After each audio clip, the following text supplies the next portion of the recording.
So, obviously, as you listen to and watch, you kind of reflect on the past. And having spent time both in Australia and New Zealand, interface between the research and the policy spheres, I noticed a number of similarities. We have a similar system of government, as you'd expect. We're all Commonwealth countries, with those similar jurisdictional constraints of either a state, a province, or in the case of New Zealand, a regional council, relative to a national or a Commonwealth, which gives us a number of issues. We're all facing similar systemic challenges as well. Population growth, and especially a shift towards much greater stress in coastal environments. Economic limitations, especially with the GFC, and then subsequently those issues around cultural obligations. New Zealand, of course, has the Treaty of Waitangi, very similar kind of constraints and relationships with what Canada faces. And in the Australian context, still struggling to come to grips with the Malo settlement. So there are a number of very strong similarities. I also notice, of course, that the concerns with biosecurity, there are legacy issues that have really kind of honed and focused both the populace, but also the government in terms of the value sets that they identify. Some of the big differences, of course, is, as was mentioned in previous discussion, Australia and New Zealand are quite isolated and they're island nations. And as a consequence, they have a pretty strong kind of affinity to that biodiversity and that almost xenophobic approach to non-natives. And well, being honest here, being an invader into those systems myself, perhaps one of the most amazing things when I moved down in '95 was just how prevalent the awareness of biosecurity was. I mean, you come into the country, and I'm sure many of you have either come to New Zealand or Australia. If you haven't, this is a pitch for coming down.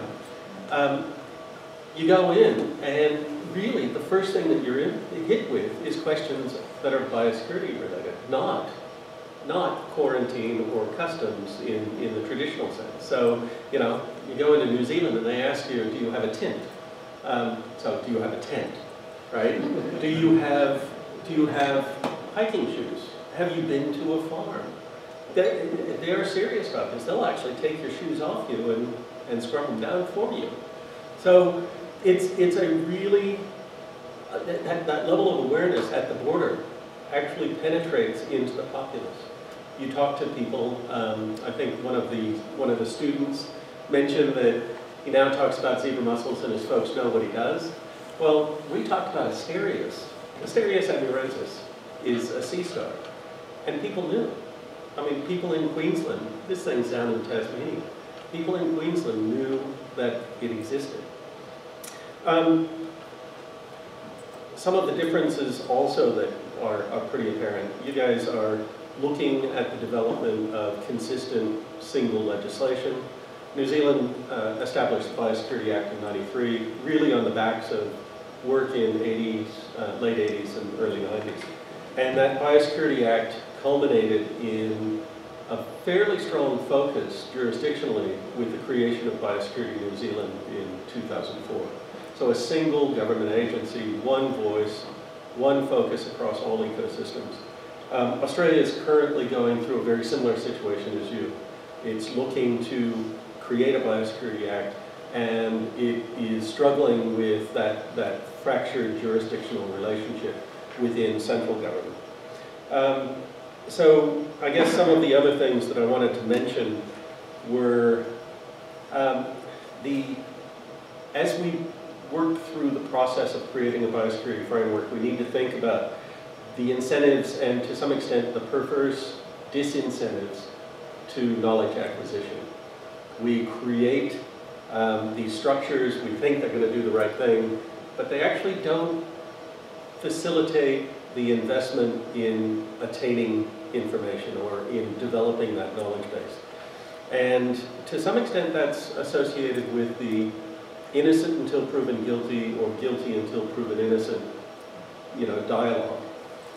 Australia, New Zealand have both assumed a guilty until proven innocent approach in many respects, with a focus on blacklists only when it comes to post-border elements. They use those blacklists at the border or in the prevention context to actually hone the focus in terms of getting both the ministers on board, but even more importantly, the public on board.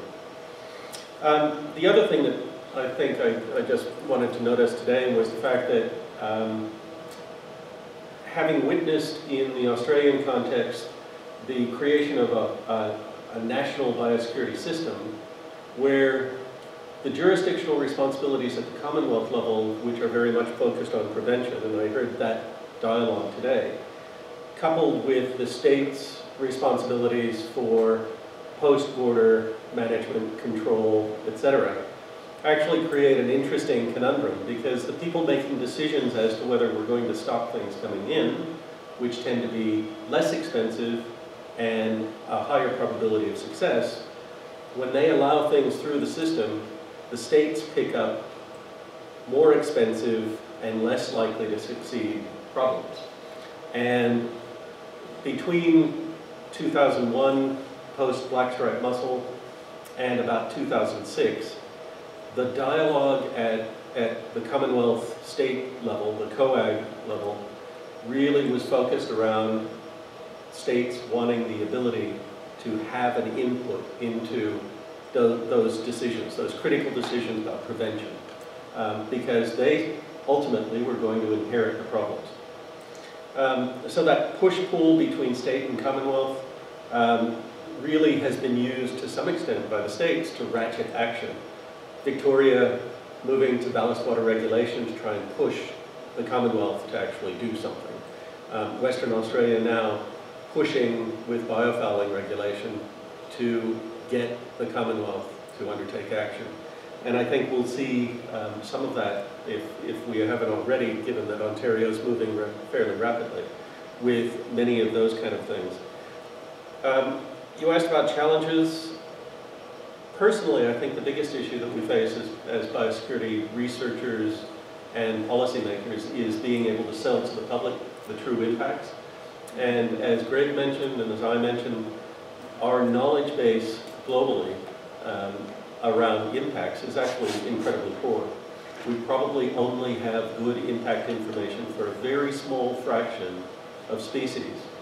And yet, at the policy level, the lack of information is often used to discount those impacts. Those species no longer are relevant in the dialogue and debate around impacts. So I think as researchers, we actually need to think about that. As policymakers and decision makers and funders, we need to think of how we can really incentivize that knowledge acquisition. Thank you, Chad. I think what we'll do is we'll ask the people who have not spoken today on the panel to say something to begin with, and then we'll open up the discussion. So, Dilhari, if you could give us your impressions of today and your thoughts related to the panel questions.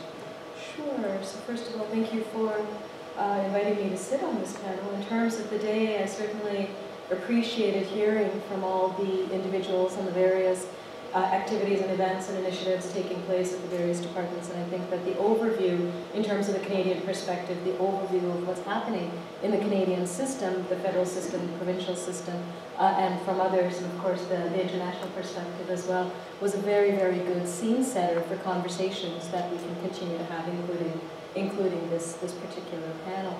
If there's one overarching objective that came out to me, and that addresses a little bit your first two questions on the panel, is that at the end of the day in Canada, I feel that we don't really have one AIS policy. We have a number of AIS approaches.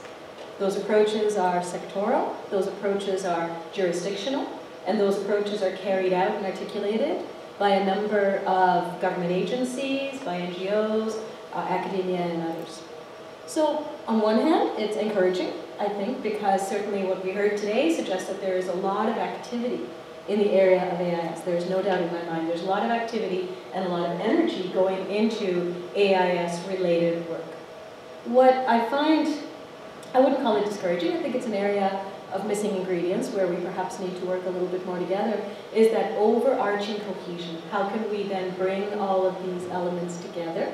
And how can we do it in a way that is productive and doesn't need necessarily further resources, but maybe looking at the resources in a different way. So I'll leave it at that and let my colleagues comment as well. Any other comments from the panel? Why don't we open up comments to the floor then? Any thoughts on Ivan? Not a thought, but a question.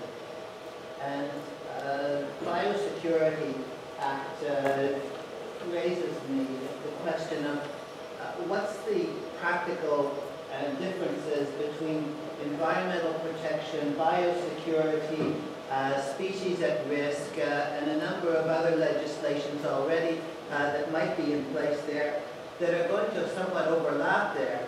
And if we take it in a Canadian context,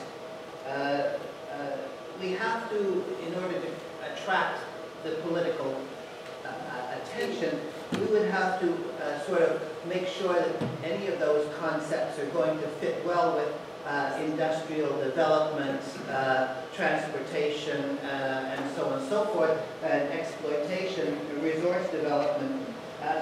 But really, how can we distinguish between what we absolutely have to have in terms of environmental protection, biosecurity, and species at risk type of legislations?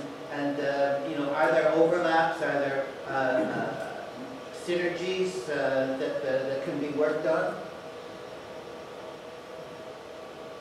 Who would like to tackle that?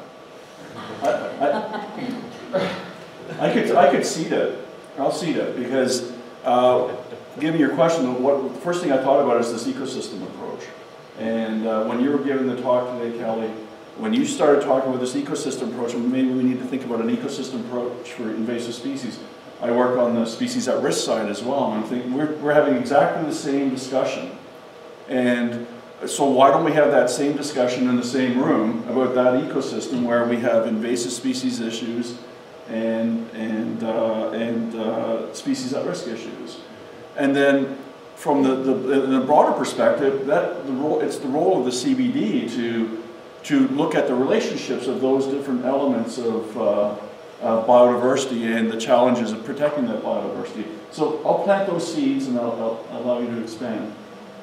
Let me just add, I think it's true, so if you take species at risk, for example, when a species is assessed and sort of the factors leading to putting it in whatever category it may be when it's listed, certainly often, I think something like 40% of species, of listed species or species have invasive species that are contributing factor to them kind of being the situation that they're in. And so certainly when a recovery strategy under sort of federally owned Species Risk Act, and obviously there's provincial legislation as well, then recovery strategies themselves may identify dealing with or managing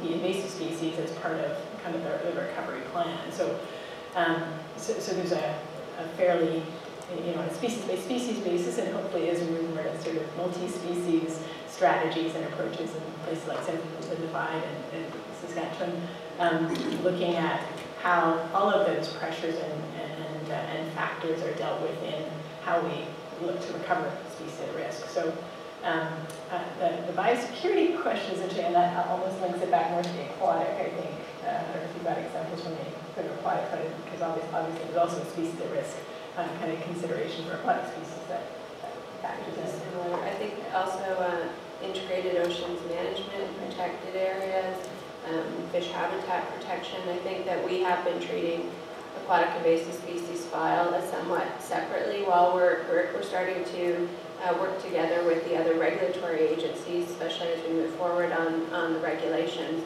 with CBSA and the Transport Canada and aquaculture and aquatic disease regulatory frameworks. But integrating invasive species considerations into those other program areas, I think it is where we need to go. And at DFO, most of our activities and our funding relate to science activities, and some are dedicated to regulatory, but we are making an effort to move some resources into program coordination and embed it more into programs like fisheries protection and species at risk. So I think that that's where we need to go in the future. And so I haven't had the...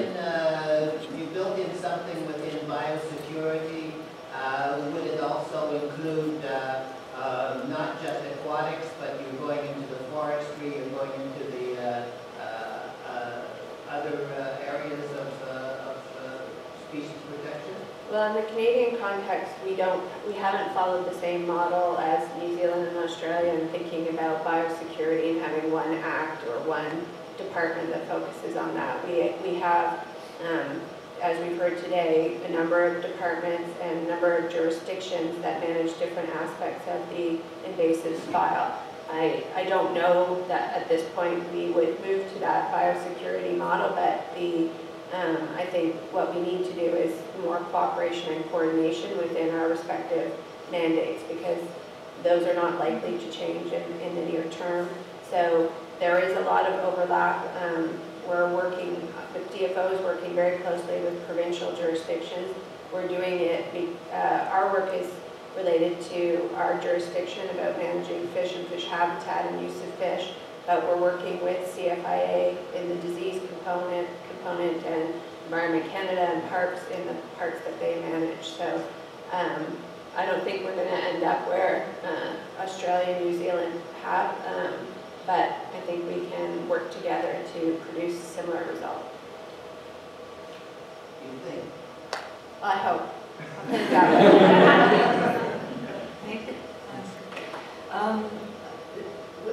Through my work, I have chances to read National Biodiversity Strategies and Action Plans.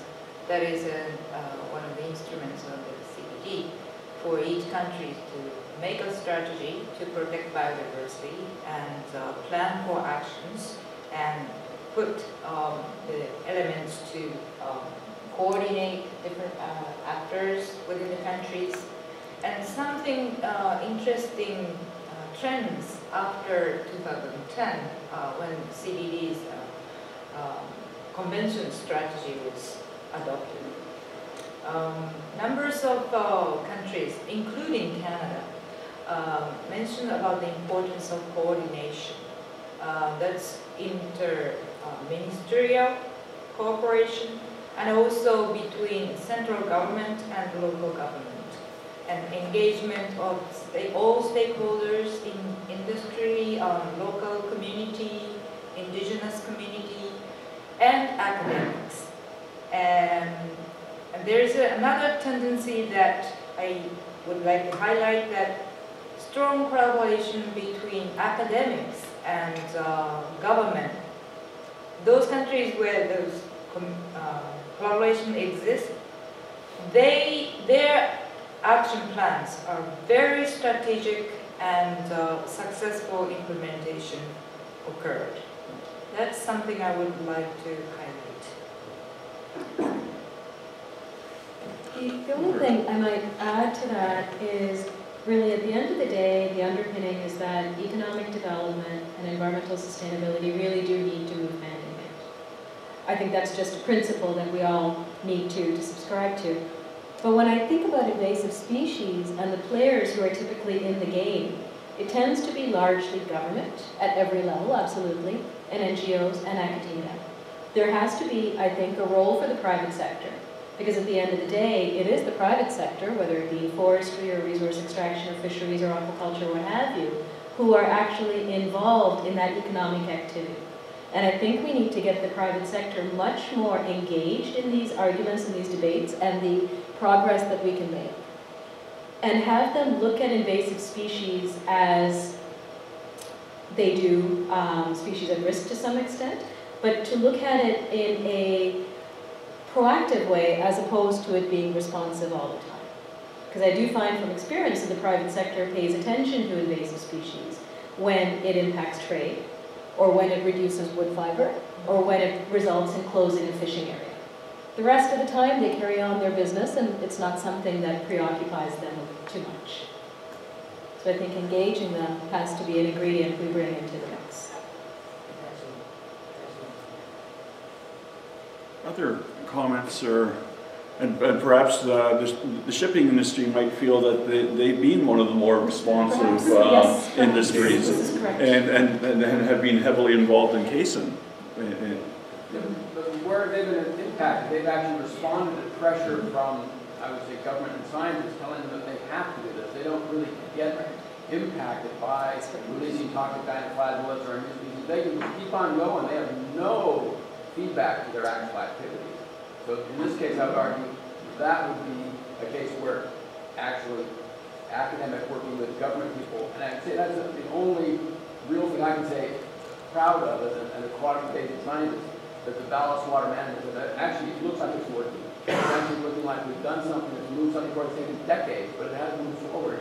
And I would argue the only case I can think of in the aquatic realm would be the aquaculture people. Those are the people who have an immediately bad act, and they want to work with people that solve these problems that's directly impacting their bottom line. In the aquatic realm, I'm not sure there's other examples. I haven't thought about it for more than 30 seconds, but I mean... But it's interesting, if I'm understanding your point, it's partly that it's those sectors that may be implicated in terms of kind of facilitating or being pathways or contributors, as opposed to having a particular role where, as opposed to the sectors who are impacted by, like, so the forestry sector and the pine beetle. So there's almost that sort of the two types of stakeholders.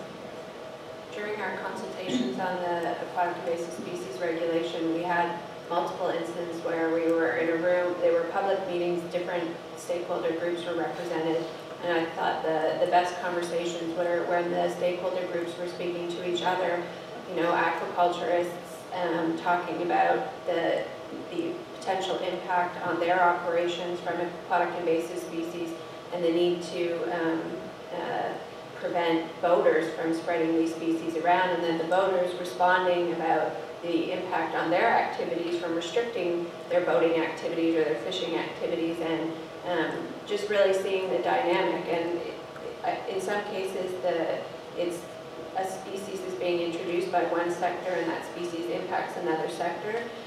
In some cases, it's the control activity might impact certain sectors over another, and so it is really complicated situation, and it's interesting to hear the different stakeholders. We've had a provincial input indicating we really need to crack down on these species being moved around by recreational boaters.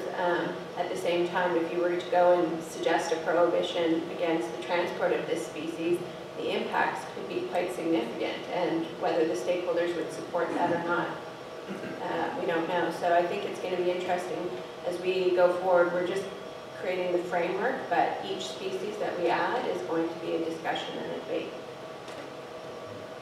Colin. Yeah, I just wanted to respond to or not respond to, but add a comment to the discussion that's going around about sort of getting people to pay attention at various different levels, and kind of note that in some ways, when we're talking about industry, it's easier to build awareness and get buy-in because they're a relatively discrete group that you can actually go and talk to. Whereas when you're saying, okay, how do we get the word out about clean, drain, and dry to individuals, this is a very different kind of problem. On the point of the bigger commercial groups, what I will say is that there has been some willingness that we've seen to think about this in terms of the concept of social license, and to tell people that it's only by demonstrating action in these areas that your business is really going to be able to operate. One example that I would point to would be the Nunavut Impact Review Board's work around iron ore mining in the north. There was a big push, as I understand, from the review board to ensure that invasive species were not going to be a problem relating to very large volumes of ballast water discharge that were expected to happen associated with that project. And my understanding is that there was a clear understanding on the part of the proponents that this was a social license issue that had to be dealt with. So that provides one interesting, and I don't know if it's new, but it's certainly gotten some traction anyway as a concept right now. To leave it with a question, or maybe a plea, I wanted to also echo something that Chad mentioned right at the beginning, which is the difficulty associated with understanding the impacts. And as somebody who's got a regulatory program right now that's on the cusp of this cost-benefit analysis, it is very hard to find good data on the value of reducing the risk of species invasions to input onto the benefit side of the cost-benefit analysis. And I would suggest that if we're looking at AIS science and policy priorities as one of your panel questions, getting some environmental economics that is at the right level of detail to feed into a national policy process is something that, from where I sit at Transport Canada, looks like we really badly need it. And the plea part of it is that a number of people have mentioned economic impact studies, and if you could please email them all to me in the next few months. But seriously, you know, I could use them now, and I suspect that what people have in the pipe is not as good as what I could use, and so I would identify that as a need going forward. I can respond to a couple things. First thing, I'm going to put it out there so I remember to come back to it, and that's the Canadian Business and Biodiversity Council. So let me come back to it to the end in terms of the private sector engagement and social license. But to go ahead and mention earlier the economics and ecosystems and biodiversity, and some of the work that was done that is really trying to look at that sort of the impacts, particularly economic, but of impacts on biodiversity, and certainly invasive species impact would be part of that. And I'd also mention the Ecosystem Services Toolkit that's under development now. So just to mention, I'll do a little bit of follow-up bilaterally with you as well, but it is a broad tool that's federal, provincial, territorial, as well as with international experts and Canadian experts. So there's lots of academics in terms of engagement in developing it. And one of the things that it's intended to do is complement and kind of get a better sense of valuation. And in fact, we're looking for some examples to kind of test.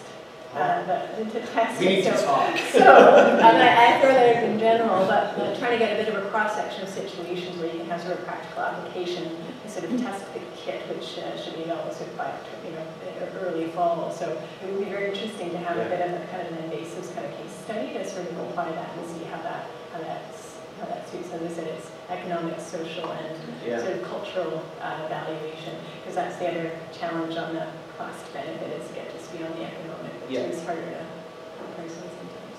We're also working on a socioeconomic risk assessment framework to complement the biological risk assessment framework we have, and also a guide to cost-benefit analysis for adding the species to the list that's tailored to the aquatic invasive species regulation, because we have something similar for species at risk.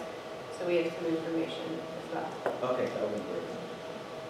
And just on the Canadian Business and Biodiversity Council, certainly there's and again, this is associated with work on the global partnership under the Commission on Biological Diversity, a lot of interest in that private sector engagement and partly informing and engaging and sharing best practices and leadership in terms of how to deal with a business's impact on biodiversity and how to assess that and how to to champion kind of best practices, including on the invasive is certainly part of it. So there are a number of industry associations and organizations and specific companies within Canada that are looking at that quite closely through the CEBC.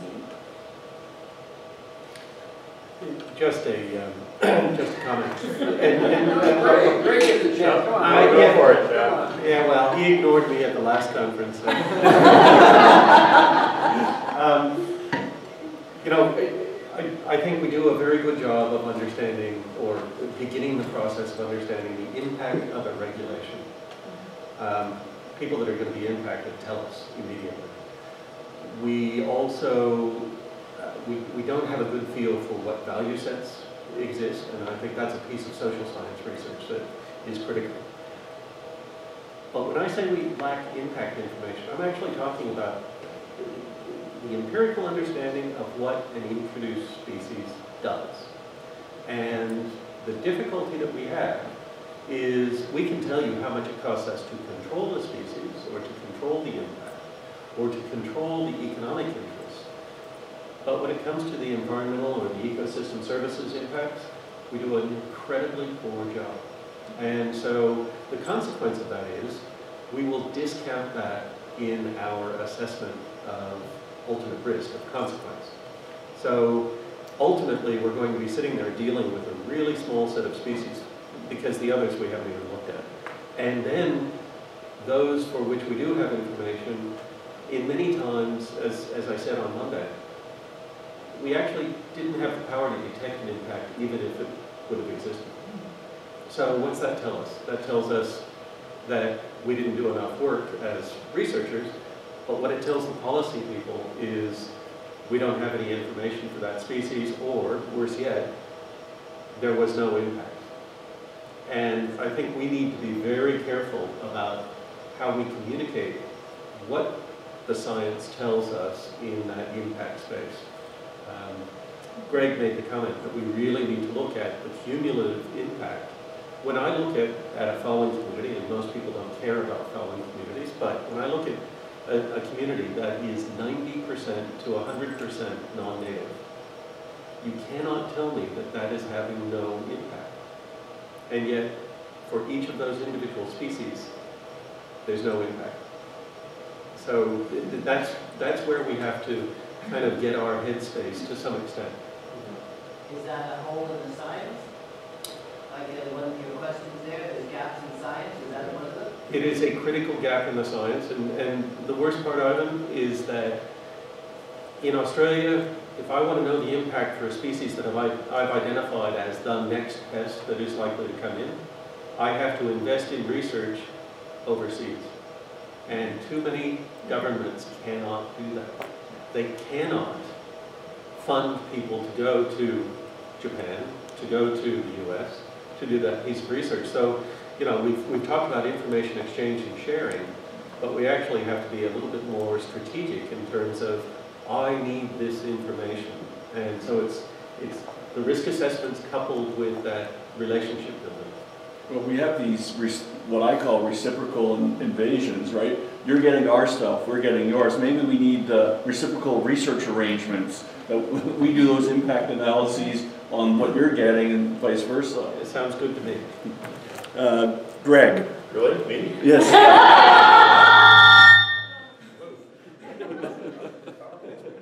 Yes, you. So, following on what has been discussed just now, I think Chad identified two items that are priorities. One has